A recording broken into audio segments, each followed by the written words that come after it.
Hello, everyone. I'm Lindsay Crane, and I head the content and community teams at Undivided. In today's episode of Undivided Voices, we're welcoming back Dr. Pelangka to talk to us about related services, what they are, how they support a student's access to education, and how families can figure out what their child may need. We'll cover the big ones like speech, OT, and PT, but we're also getting into the hidden menu services families are rarely told about, like assistive technology, AAC, adaptive PE, orientation and mobility, recreation and leisure, and more. Plus, how things like training and service delivery actually work in real life. Because the truth is, and I'm sure I don't need to tell you this, parents don't know what they don't know until someone finally lays out the options. Let's jump in.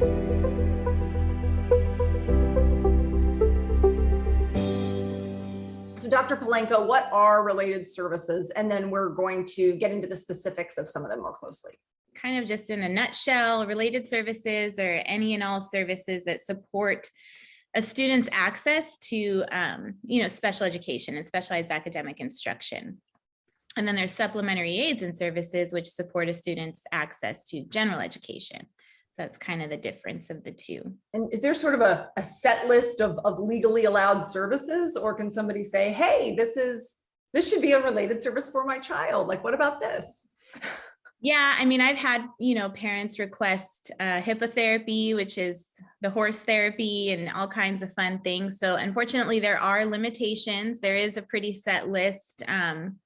And I'm not sure if we're going to list some of those now or if we're going to go through that later, but there you can throw out the list now, and then we'll dive into all of those in just a minute. So transportation is, a very common one, right? In order to access your specialized academic instruction, you have to be able to access the location in which they'll be provided. So transportation would be a related service. Speech language therapy, occupational therapy, physical therapy, vision services, orientation and mobility, recreation and leisure. That's one oftentimes parents aren't aware of. DHH, so deaf and hard of hearing services, behavior intervention services, assistive technology, individualized intensive education or one-to-one aid. How do parents know if their children actually need related services? Should the school be offering us all of the available appropriate related services during our IEPs? Right. So it really comes down to, starting with your qualifying initial eligibility meeting in which you find out whether or not your child qualifies for special education, right? And assuming your child does qualify, then every 3 years, give or take, you're going to have that triennial or that re-evaluation. So every time your child is evaluated, you want to utilize that information to really determine kind of your child's strengths and also your child's areas of need, right? And so, and also eligibility. So one would obviously assume that if a child or a student is qualifying under speech language impairment, they're obviously going to need speech language services, right? Some related services are a little bit less clear cut. There isn't necessarily a section in that assessment report that directly speaks to like assistive technology, for example. So how do parents know? It's really a matter of kind of knowing and understanding your child and what can benefit your child. Like, hey, my child does better typing than handwriting, right? So can we talk about that? Unfortunately, I think parents are often uninformed or maybe misinformed about whether or not that is something that's available. And that's where it becomes a challenge. Parents don't know what they don't know. And so then the question is, should districts be informing parents of this at the time of those assessments? Of course, that should be happening, right? If there's ever an area of suspected need, that should be kind of laid out on the table. Hey, we think that this is an area to consider. We notice that your child is struggling with gross motor. Do you want to, adaptive PE, that's another related service. Do you think you would be interested in an APE assessment? Is that what's happening? Usually not. And again, if parents don't know that that's an option, that's where things can kind of go amiss. And then you don't know that your child could have had access to that related service. So opportunities such as these where we're kind of sharing that information is really helpful, where parents can be informed.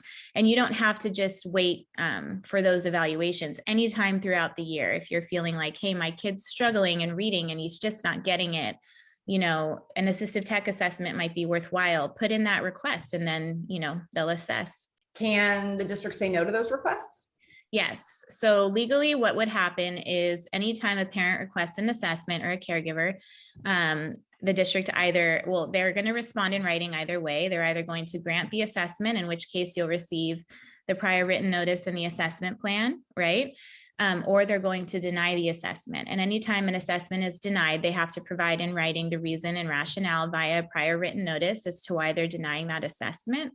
And they have to have a really strong rationale. So the only time I've really ever seen that happen, which has been very rare, is really when there's just no logical explanation as to why the student would need that. Like they aren't struggling.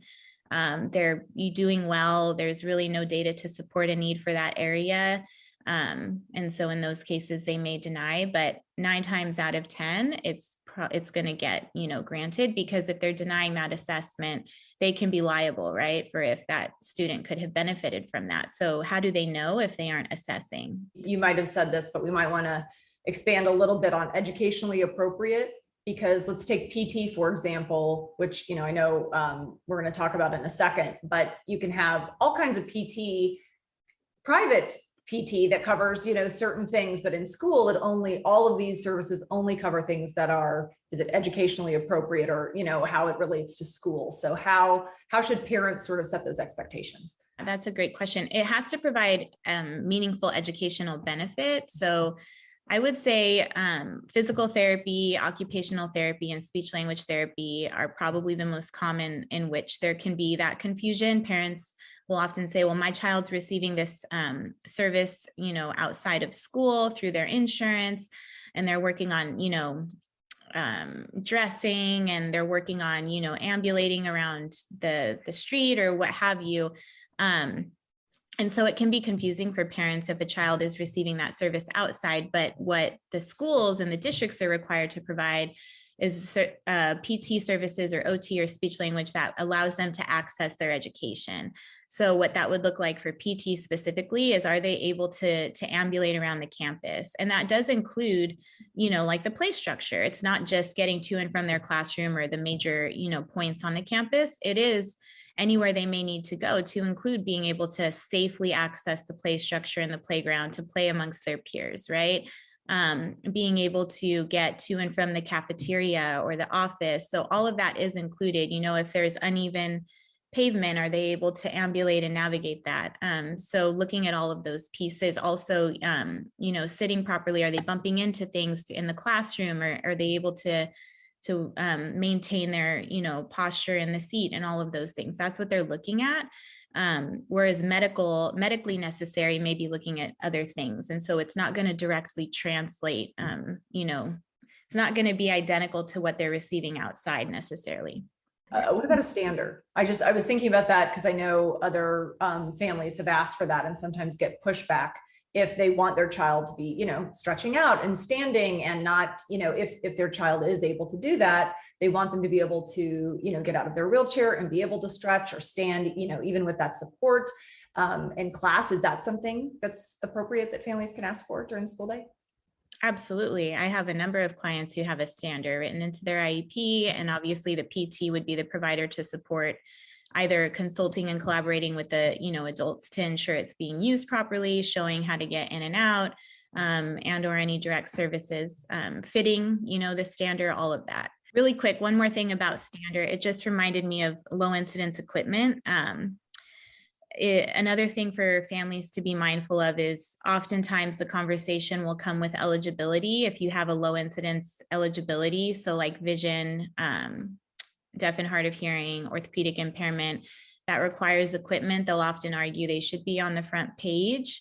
9 times out of 10, that's probably appropriate. But if the student qualifies for multiple and that isn't deemed one of the primary or secondary, it's not required for them to receive the funding or to be able to fund the equipment. It just means that they wouldn't receive the funding from the source that they would like to receive the funding from, but they would still be able to fund the equipment if they aren't on the front page. So that's just something else to note. Is there an advantage of having those written on the front page as the qualifying diagnoses versus not? I feel like it's important because if it were me, I would want my profile to be as accurate as possible and to describe me as who I am. You know, a lot of school psychs like to say, it doesn't matter. You've already entered the door to special education. You're here. Why does it matter? I don't agree with that. I mean, the teacher is going to look at it, and whether we want to admit it or not, it's going to give an immediate impression, right? And so I think it needs to be accurate.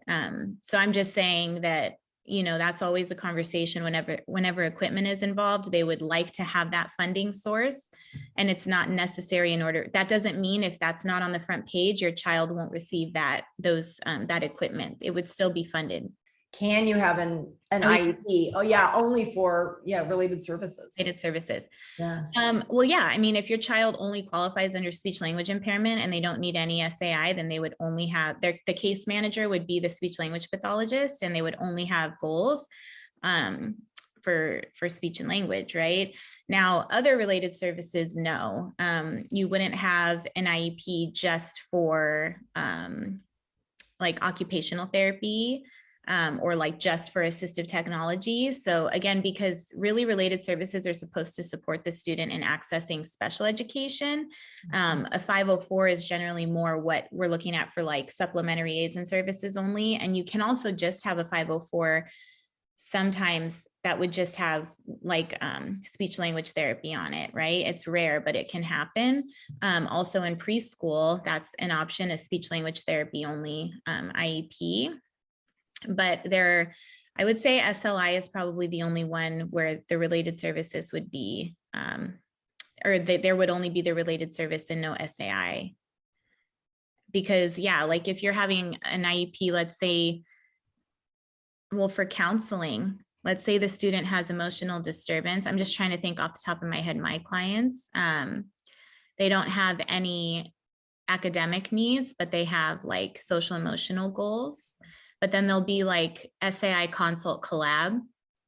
So they aren't being pulled for like academics and they don't have academic goals, but the case manager would be the SAI teacher, and they would still be overseeing like data and making sure the teacher, if they have any questions or whatnot. So I would say counseling, speech and language. Maybe DHH?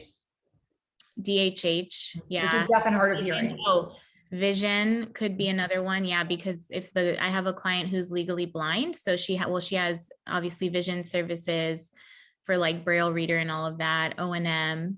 So they have goals. But she does have an academic goal, but that could be, if they don't have any academic needs, for sure, she would still have access to the IEP. I'm thinking orthopedic impairment too, like, because you wouldn't necessarily have academic needs, but you may still have PT.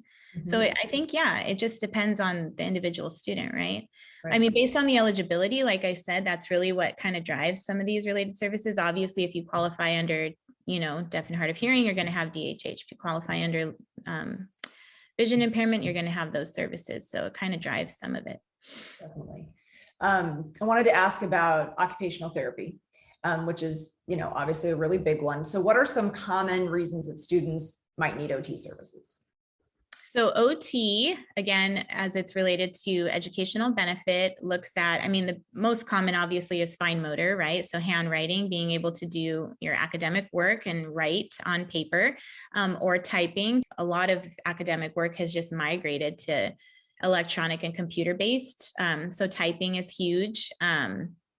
Also, OTs can support a lot with assistive tech. So you may not need an AT, specialist to necessarily be attached to the IEP, but the OT might be able to support any recommendations after that assessment, and they can support with that, like accessing Grammarly and Google Read and Write and those types of, extensions for the student to be able to access, reading and writing and whatnot.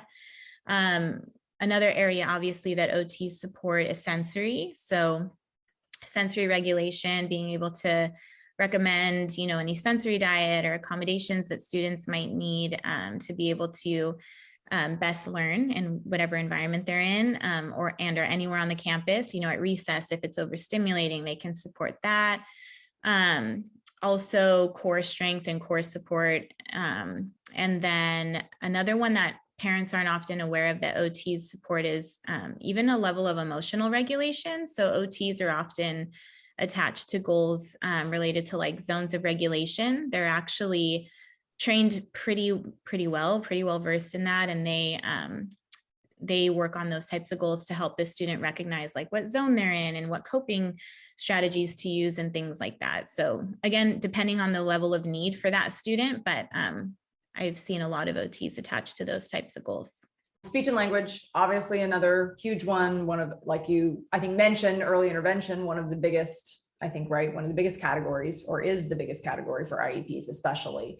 But what kinds of communication needs are covered by IEPs? So for speech and language impairment, like the eligibility, so they look at obviously language, so receptive language, what the student understands, expressive language, what the student is able to express themselves, whether that's vocally, via sign, AAC, they're looking at that and from their ability to express. They also look at articulation. So that's an area that they support. They also look at pragmatic language. So how the student communicates with others socially, whether that's nonverbal or verbal. And then they also look at voice. So like the pitch and the volume and whatnot, fluency. So like stuttering is an example. I think that's pretty much it. So you'll see all of those pieces written into the report. And where does AAC fit into related services for speech and language? So AAC, augmentative and assistive communication, is generally thought to be used for students who may be non-vocal. It's obviously a supplemental form of communication. It's not necessarily meant to replace anyone's voice, although if someone genuinely cannot vocalize, it could definitely be their primary means of communicating. So if a speech and language assessment comes back for a student and it's a student who has pretty significant, expressive delays, because AAC would be a means of expressing, right? And or maybe they have pretty significant articulation errors that's making their language very unintelligible, particularly to unfamiliar people. That could heavily impact social interaction, right? If you're trying to talk to peers and they don't understand you, that could pose as a barrier. So that is, those are the occasions in which you may want to, as a parent or a caregiver, request an AAC assessment if that's not being suggested, right, by the team or the speech language pathologist. And it may or may not be somebody different. It usually is. There's usually someone who's kind of deemed that AAC specialist, but AAC specialists always have a speech pathology background, and speech pathologists may also be AAC specialists. It just depends on the district. So yeah, you can request that assessment, and then based on the recommendations, depending on what app is recommended, just make sure that whatever speech pathologist is going to be working with your child, that they are experienced and trained and well-versed, and they are capable of training everyone else, because it has to be utilized all day, every day, right, in order for it to be meaningful. And so I think also important on what you said was, because we were told early on, like, oh, well, we can't work on articulation goals. It's like, but that's part of her being able to communicate. So it really can range everything from if your child does vocalize or if they're trying articulation, but to the social goals as well. Whatever communication system your child is learning, that is part of speech, language, communication, socialization, everything. So they can really work on communicating with peers, whether that's the actual words or the communication through AAC, or if it's just not knowing how to have conversations, right? And really practicing reciprocal conversation. Absolutely. And another thing you'll see a lot is students may perform well on the standardized pragmatic scales, and they can answer the questions correctly, so they won't qualify.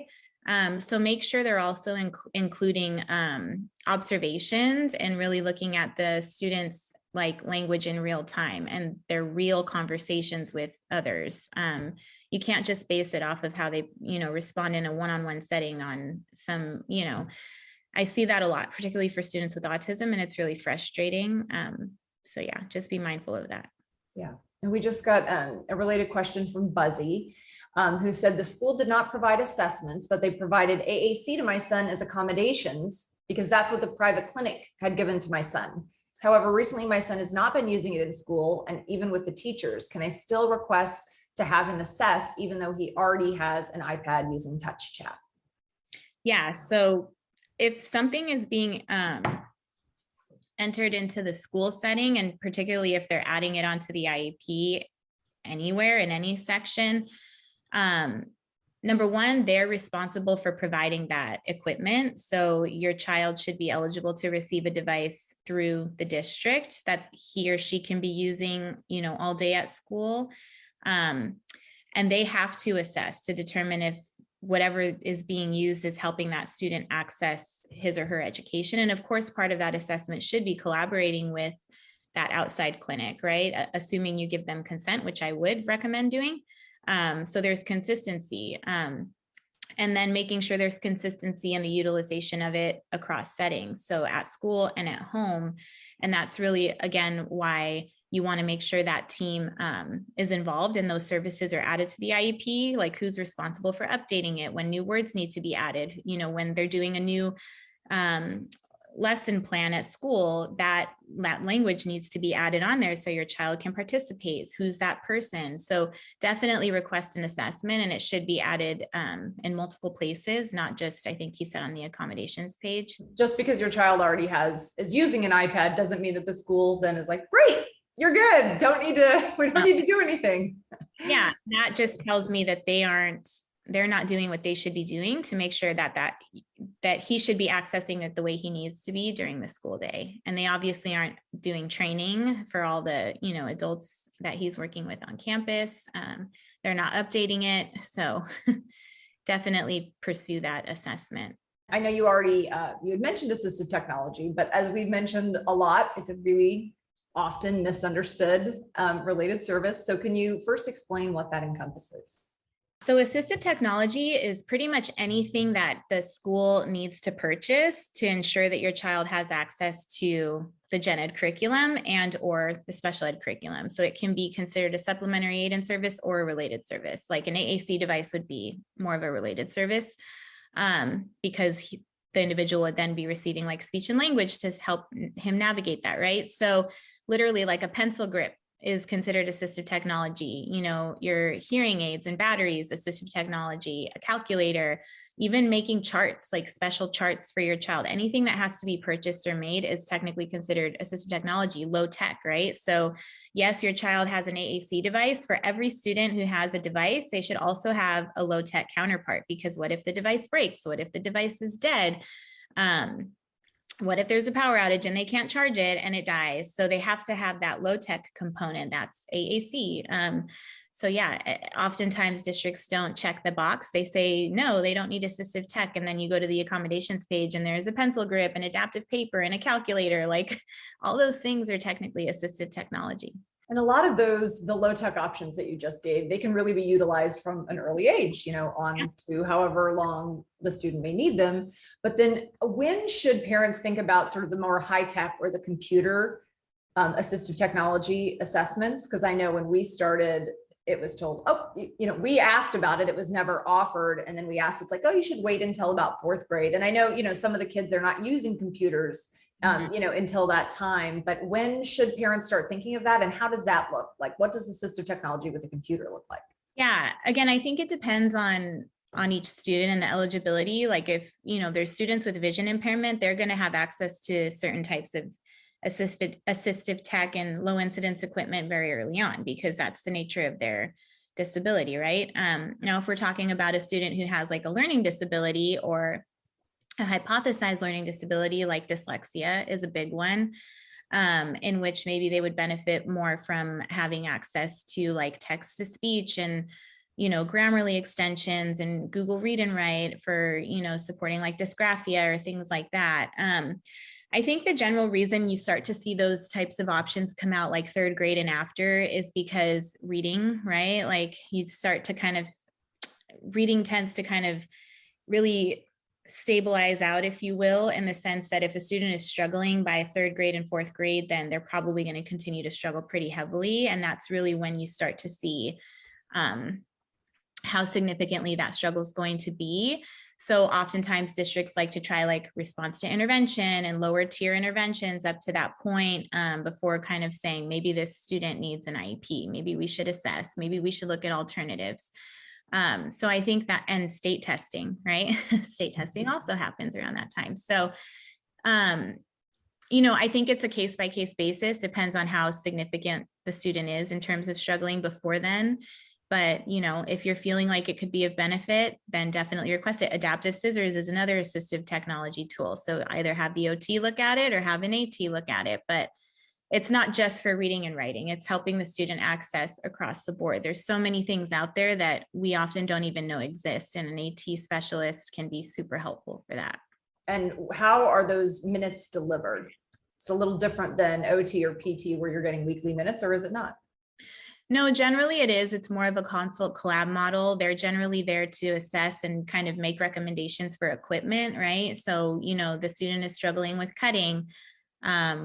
Maybe he's had OT for 2 years and he's stuck on the same goal. Let's look at this different type of tool. Or the student has been struggling with reading. He's not making progress. Let's look at this. An adaptive keyboard. Maybe let's try this. So it's not necessarily often that they're going to be providing any direct service as much as just making those recommendations and then training and consulting with the staff to make sure that they know how to properly implement and provide that equipment.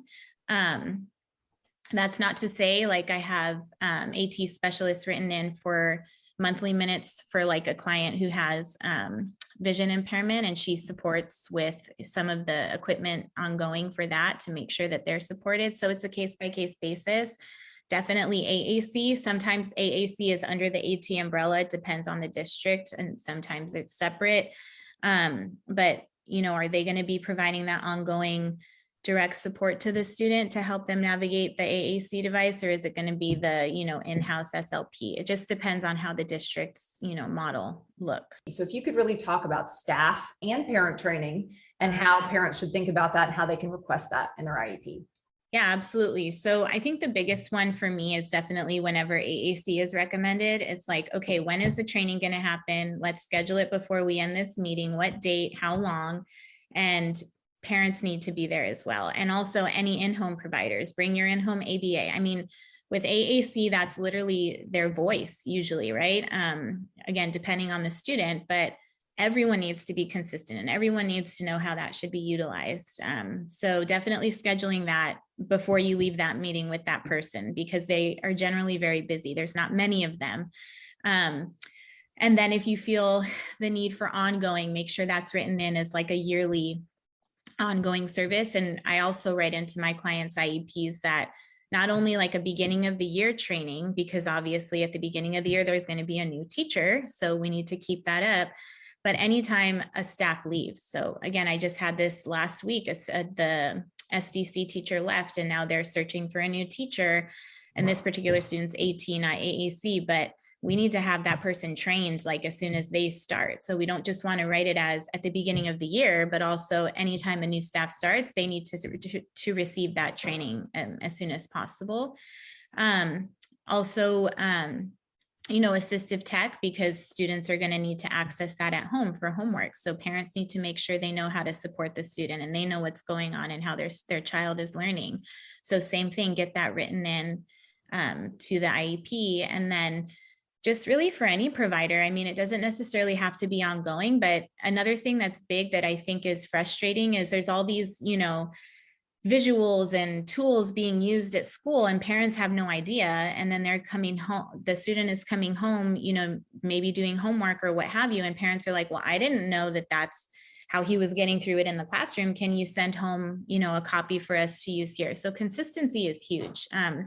So that may not be training, but consistency, send home the visuals you're making, what pencil grip does he have at school so I can have one at home. I'll buy my own or whatever, or you send one home, but making sure parents know they have the right to access all of that, to have it at home for that student as well, particularly during distance learning too, right? I'm having flashbacks as you're talking about someone who's no longer in our district, but said, oh, you don't need parent training for assistive technology. You don't need it. It's just, she just uses it at school and it doesn't matter. I'm like, yeah, want to come. I just, we want to learn. We Yeah. want to know, because again, like you said, I think it's really important for parents. You can't support your child at home for anything they're doing if you have no idea what's happening in school. So it's really, I think this is one of the most underutilized resources that parents can really write into their IEP, is that you can be trained, you can be there, you can be asking questions. And when you're talking about staff, that's aides too. So if you have an aide that leaves, then they need to be, retrained by, whomever it is on whatever it requires, whatever they require. New staff. And that goes for any related service provider. Again, I'll ask in IEPs all the time, like even with the PT, the way they physically prompt and they help guide. Oh, can parents come for a few minutes after school when you're there so you can model that? I mean, you don't necessarily have to have a full training, but those little pieces can make such a significant difference. Like if your child is able to have access to that same type of support all day versus just for, the time they're at school, imagine how much more progress they can make, right? Mm-hmm. And it's interesting, my sister lives in Texas. She's, has autism and anxiety, and out in Texas, first of all, they're not called IEPs, they're called ADRs, which totally blew my mind, or ARDs, I'm sorry, ARDs. But they offer legit in-home parent training, like in their programs. Like we will come to your house and provide almost like in-home ABA parent like consultation through insurance type. That's through the IEP. So I'm like, or through the ARD, right?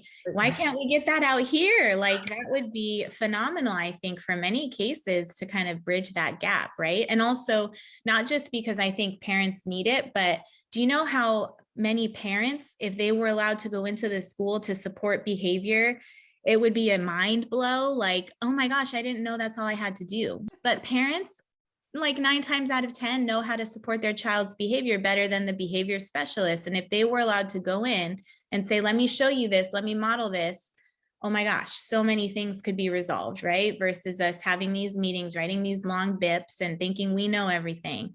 So if the specialist could come into the home and see how things are done, I just think it would be like the biggest help in the world, but I digress. California, we have some work to do. Let's get with it. Let's do it. They also allow video cameras in the classrooms out there. That's exactly another whole subject that we could talk about. Yes. We also just had a question come in from Rodora. She said, can you ask for training with the teacher on the teacher weekly lesson to train the parent on how to implement specifically with their child? So it's kind of academic training, like whatever they're doing for the week. Could a parent request that? I don't think so personally. I think that would be asking a lot. I mean, I'm not going to lie. I mean, to expect a teacher to sit with you every week to go over the lesson plan, imagine how much the teacher is already doing. So I think we also have to be mindful of like realistic expectations and what the teachers can handle. I mean, if every student in the class asked for that, that would be a lot. However, you can add front loading of new content or new vocabulary or whatever it is you think your child needs as an accommodation. And then the teacher could then send that information home. Like, let's say, they start the new weekly lesson on Monday, then your child would get it sent home on Friday. So you can practice and have that exposed a little early, that type of thing. Mm-hmm. But yeah, I mean, it's the teacher's job to teach. So they would be the ones that would be responsible for teaching the lessons anyway. So one of the biggest related services that parents want to know about is aids. So number one, what kinds of aids are actually available for kids at our school? And number two, how does a child qualify? A brief summary, aids, one-to-one aids, how those are offered. It's generally said that it requires an assessment. I personally think an FBA is more useful than the kind of generic one-to-one aid assessment, but every district calls it something different. It may be a RACIA, a SCACE, a SKIA. It's all literally the same thing. They've all used the same rubric. So there's 4 areas that they look at. And generally the person who completes the assessment is the school psych, but there's really no like qualifications for completing this assessment. It's not standardized, it's strictly observation based. And then there's a rubric and it goes from 0 to 3, I believe. 0, 1, 2, 3. 3 being the highest level of need, 0 being like the lowest level. So there's health, behavior, instruction, and inclusion. And so health is obviously health. Like, does the child require medications to be administered at school, or do they have a G tube or things like that? Behavior is behavior. So looking at, is there a behavior intervention plan? Has there been an FBA? Is there a comprehensive BIP? Are there social emotional goals? Instruction is access to instruction in the classroom, and then inclusion is socialization. So those are kind of the 4 areas. And if you kind of take that really speaks to the 4 ways in which an aide can be offering support, more or less, or the types of aides, right? So there's obviously health aides. Like there's going to be students who need either a nurse, that's another related service, by the way, nursing support, or an aide to support health needs, depending on the severity of those needs. Then there's aides that are specifically implemented and in place to support behavior. So they're there to kind of support the implementation of strategies written into the behavior plan, or whatever behavior strategies have been agreed upon within the IEP, and to ensure that, those things are kind of being offered when they should be throughout the day. Then there's instructional aides, or academic aides, if you will. So those are the aides that are there to more kind of help the student stay focused and on task and be redirected and attentive to instruction. They are not to teach the student. They are there just to keep the student on task so they can listen and learn from the teacher. And then there's aides to support socialization. And generally, I don't think I've ever seen an aide that's just for socialization. That's generally because there's like behavior, or even just lack of attention and struggle with focus. But they would also then, let's say like there's an academic aide. Obviously academics aren't happening on the playground, but maybe that student also requires supports with socialization. So that same aide would also stay all day as opposed to just during instructional time, right? And also facilitate that social interaction. And aides can also be there on the bus. So they may actually have more minutes than the instructional day if they're starting, bus to school and then taking them home. Is there a specific training that aides must have to work with kids who have ADHD or ASD? So that's a question parents often ask, right? What's the credentials or certification, or what trainings has this aide been through? I'm not going to lie, it ain't much. The minimum requirements for an aide is a high school diploma. And then, yes, I will say this, depending on the utilization of the aide, it's not so much specific to the eligibility as much as it is to the purpose of the aide. So for aides who are there for the purpose of behavior support, they should be receiving a minimum number of hours of like ABA training before they start with, whatever student they're supporting in that role. And they should be receiving that ongoing training. Some districts actually have RBT level aides, which is a registered behavior technician under the oversight of BCBAs. So it just depends on the district, but those would be like the deemed behavior aides, right? And their specialization is behavior. So they get that training. Other than that, I mean, obviously the health aides would have whatever training they need to support that student from the nurse or what have you. But other than that, there's not like specialized training. Let's say your child is fluent in ASL and they need an aide to support some of like that piece, or they're not fluent in ASL, but they need just some sort of support with that type of interaction. It would kind of fall more under social. They would get training on how to ensure that they can communicate and interact with your child, right? Or same if your child uses AAC, they would get training on how to support your child and make sure they receive that same level of AAC training that's written into the IEP. So it's more individualized, but you can request that your provider be educated on how to work with students with autism. Or if you have a specific training you want for ADHD, you can always request it, but it's not like a requirement for the job. But what about the instructional aid? So is that something that you can get for a one-on-one instructional aid, or is that usually a classroom aid that, make sure that your kiddo, maybe other kiddos, they could kind of float around and they come in as needed? No, you can get a one-to-one aid for the purposes of supporting instruction or academics. So there's like students who have autism or who may have ADHD. Those are popular ones in terms of struggling with focus and remaining on task. And so it's not so much behavior and that they're, purposely let's say, getting up and walking away or not listening to the teacher or what have you. That's more what the behavior looks like in this rubric, is more like, overt, seemingly intentional behavior. Whereas when you have ADHD, it's part of your, disability in the sense that you're going to struggle with being attentive. So, you may just need that person there to remind you of things, organization, executive functioning, remembering to grab stuff, remembering to pull things out, just kind of that level of support. Again, they aren't there to instruct the student per se. They're there to ensure that the student is accessing the instruction of the teacher.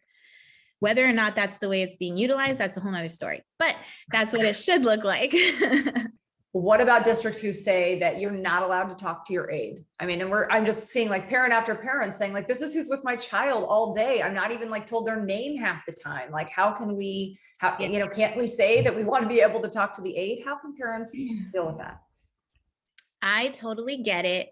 And I'll say I see both sides. Okay. So as a parent or a caregiver, I highly recommend that when you do have the opportunity to interact with the aide, that you do it in the way that it should be done. Because what's happening is parents are bombarding aides, and I'm not saying all parents, but it happens, and trying to get information out of them and trying to find out what's really going on. And then I get calls like, I can't say who told me because she'll get in trouble, but the aide is telling me what's really going on.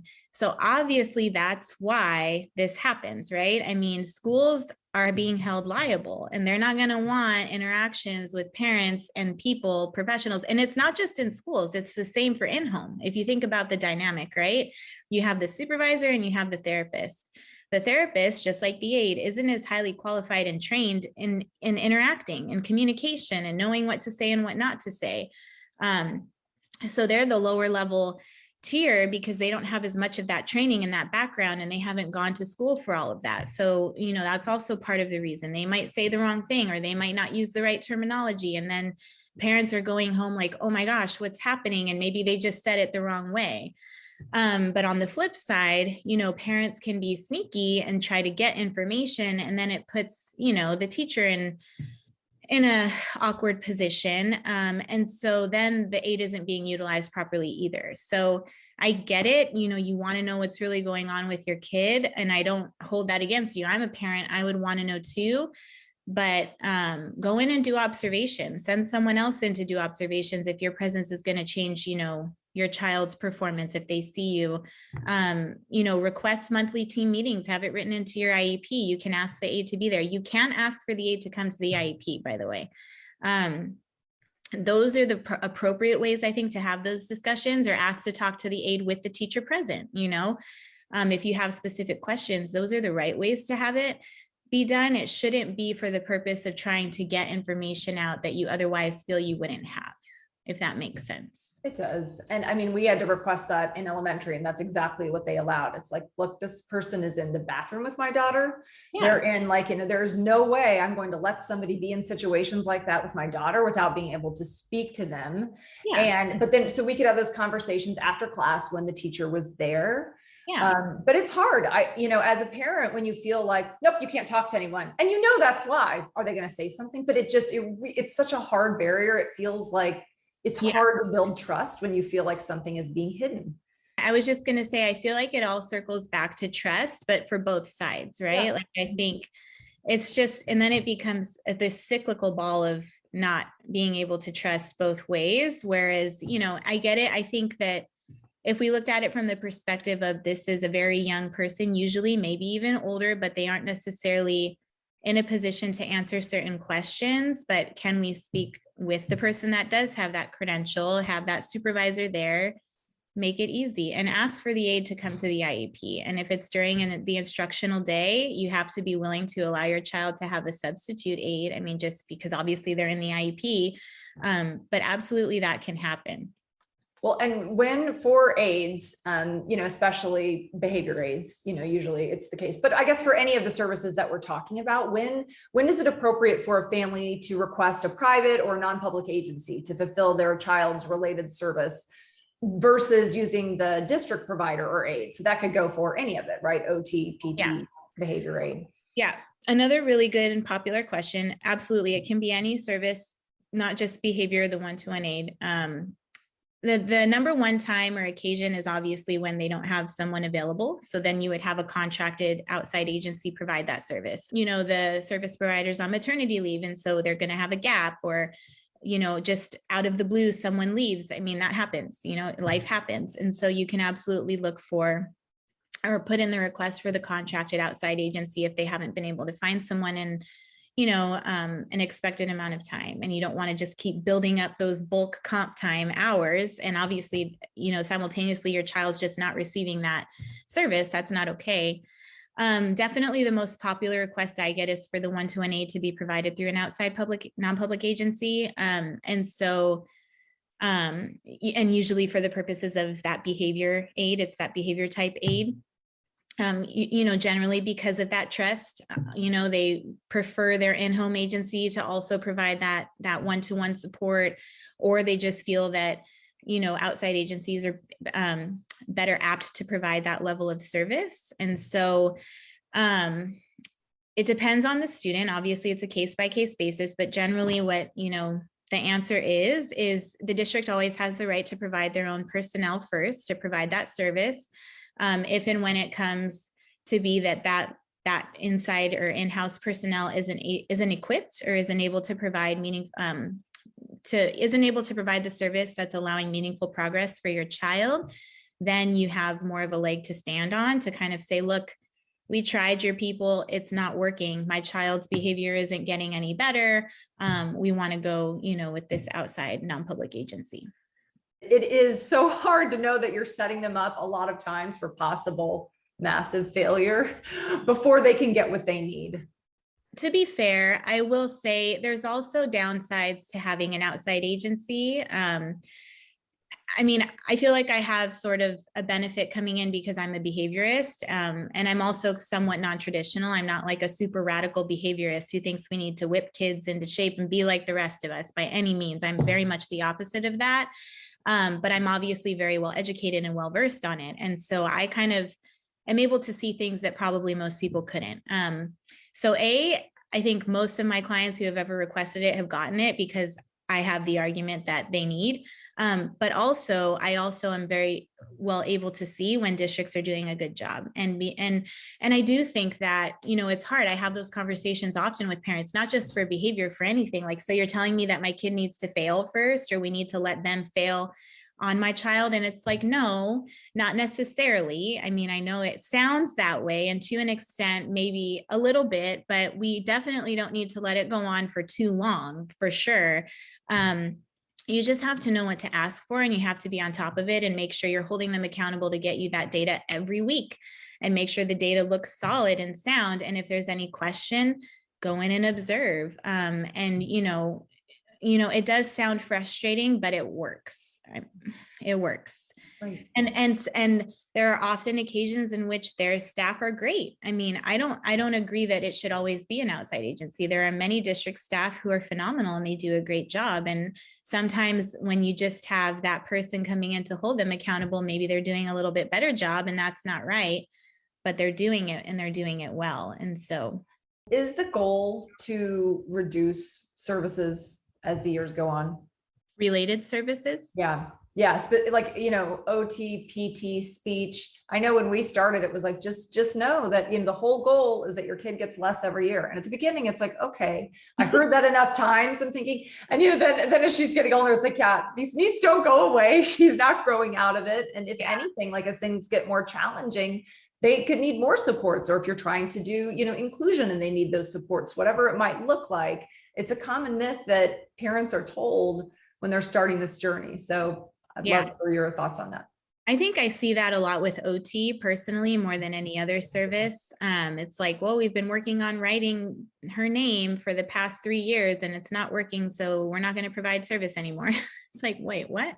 No, the goal is definitely not, I guess, to get rid of related services. I guess I would say the goal would always be for the student to have access to their least restrictive environment, right? And so, yes, the more services they have that are not within their general education setting, they're being pulled out and not in their least restrictive environment.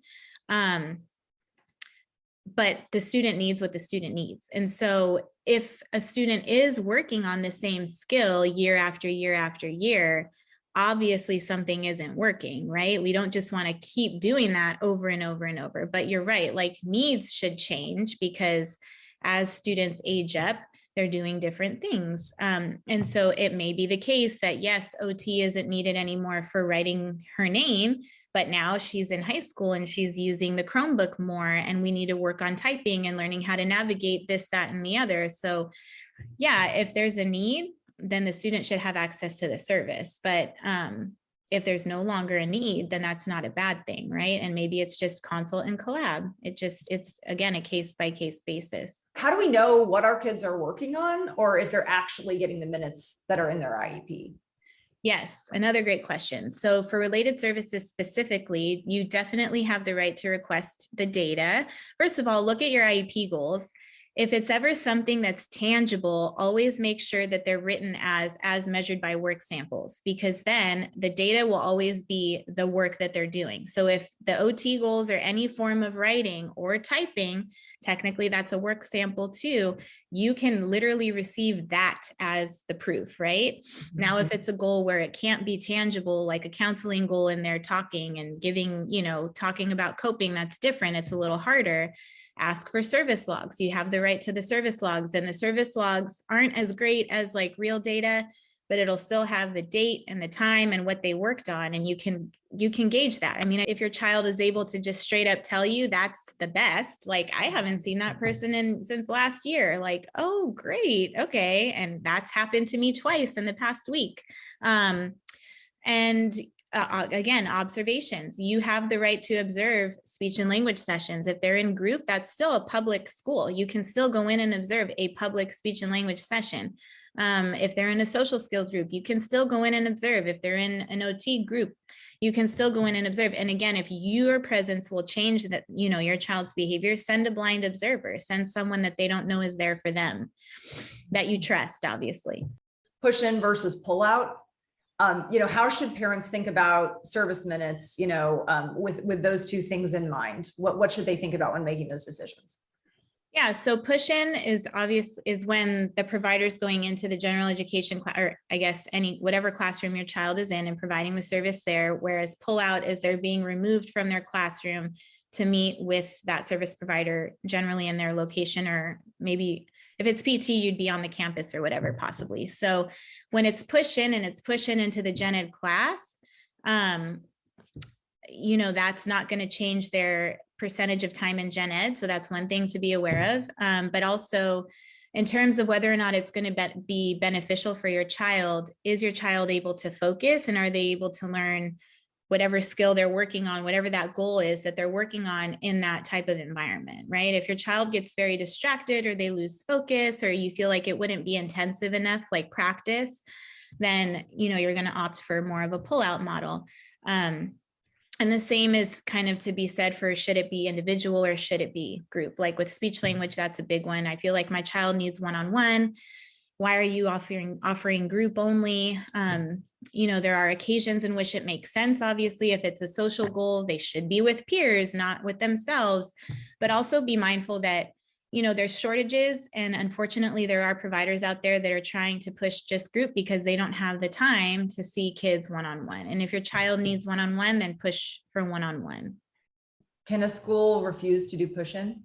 If the provider's pushing in, especially if we're talking about a gen ed class, I mean, really any class, but they're going to be working on whatever the teacher is teaching at that time. So like, let's say the OT is pushing in and they're working on typing.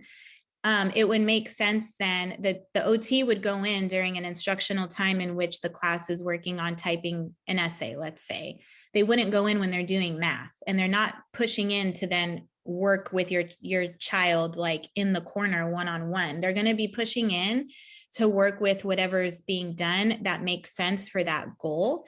If there isn't something that's being worked on anytime during the day that would make sense, like let's say your child is mainstreamed in 5th grade, and maybe they're working though on writing his or her name.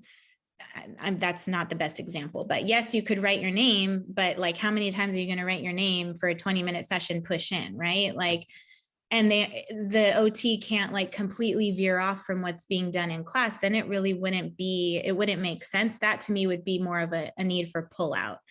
So they cannot deny push in, but it has to make sense based on what the goals are in the IEP, and can that be worked into that push in setting, if that makes sense. Yeah, and for pull out, can we stipulate like times that we don't want our child pulled out?